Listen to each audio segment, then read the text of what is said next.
सच क्या ही बताऊँ, मैं तो उस दिन बहुत रोई गुरुदेव के चरणों में बैठ के। यूँ हुआ कि हमारे ये जो हमारा जो घर है ना, उसमें किचन के ऊपर गीज़र लगा हुआ है। तो दिल्ली में रहते हैं हम लोग, तो ठंड बहुत होती है यहाँ पे। तो सारा दिन गीज़र चलता है, कभी बंद कर देते हैं, फिर दोबारा चला लेते हैं।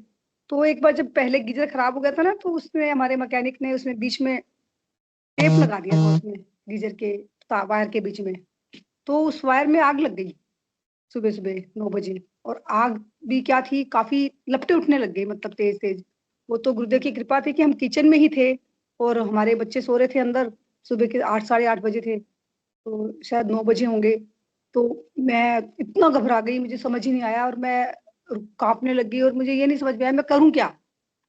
घर में मेरे हस्बैंड थे नहीं, तो मुझे यही नहीं समझ में आया मैं क्या करूँ अब, मैं इस आग का क्या करूँ? किचन में बच्चे उधर सो रहे हैं, बेटा सो रहा है, बहू सो रही है, दोनों बच्चे सो रहे हैं। तो फिर मैं चिल्लाने लगी, गुर्दे बचाओ, गुर्दे बचाओ, गुर्दे बचाओ, गुर्दे बचाओ। दिमाग ने काम करना जैसे बंद कर दिया। फिर एकदम से दिमाग में क्लिक हुआ, अरे इसका ना स्विच ऑफ कर दो, इसको गीज़र को स्विच ऑफ कर दो। तब तक आग पकड़ गई थी और वो लकड़ी का अलमारी बनी हुई है, उसके ऊपर वो रखा था तार उस लकड़ी की अलमारी के ऊपर रखा हुआ था। तो अलमारी के अंदर भी थोड़ी-सी हल्की-हल्की आग लगने लग गई। सारा घर ही फिर लकड़ी का आपको पता होता है बना होता है, फिर दरवाजे ये वो सारा। तो मैं चिल्लाने लगी फिर ज़ोर-ज़ोर से, गुर्दे बचाओ, गुर्दे बचाओ, गुर्दे बचाओ, ऐसे करने लगी। फिर एकदम से ऐसे बताया ना मैंने आपको, दिमाग में आया और उसका हमने स्विच ऑफ कर दिया। पहले स्विच ऑफ का भी याद नहीं आया, क्योंकि इतना डर गई मैं अंदर से। स्विच ऑफ किया तो आग तार में से जो आग निकल रही थी वो बंद हो गई, पर जो आग अलमारी में लगी थी वो हल्की आग थी।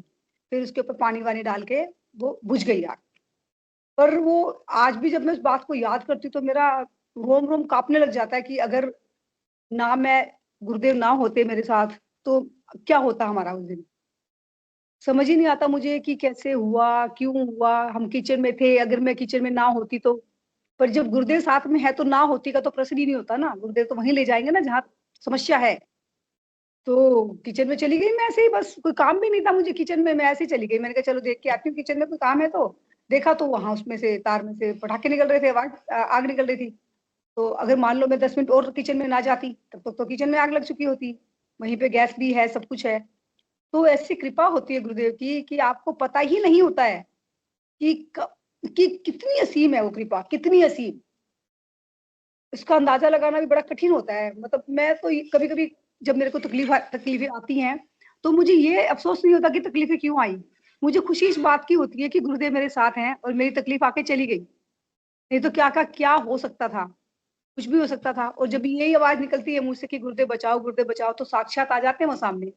कोई ना कोई ऐसा दिमाग में आपके विचार आ जाएगा या कोई ना कोई आपको बुद्धि ऐसी दे देंगे वो कि ये काम करो, फटाफट।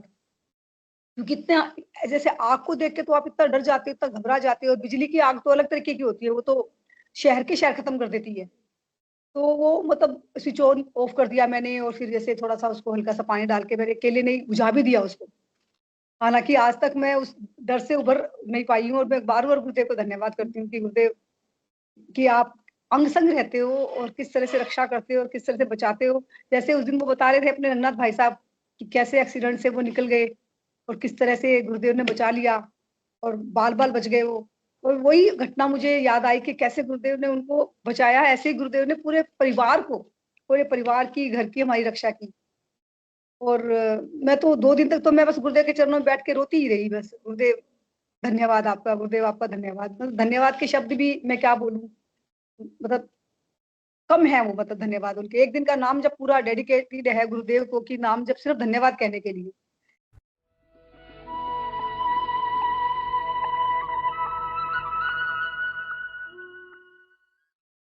अब मंत्र बता दूं, ये संजीवनी मंत्र है, संजीवनी मंत्र है। तो इसको जपना है। रावणिक रोग तो किसी बीमारी से ग्रसित हो, इससे ठीक हो जाओगे आप।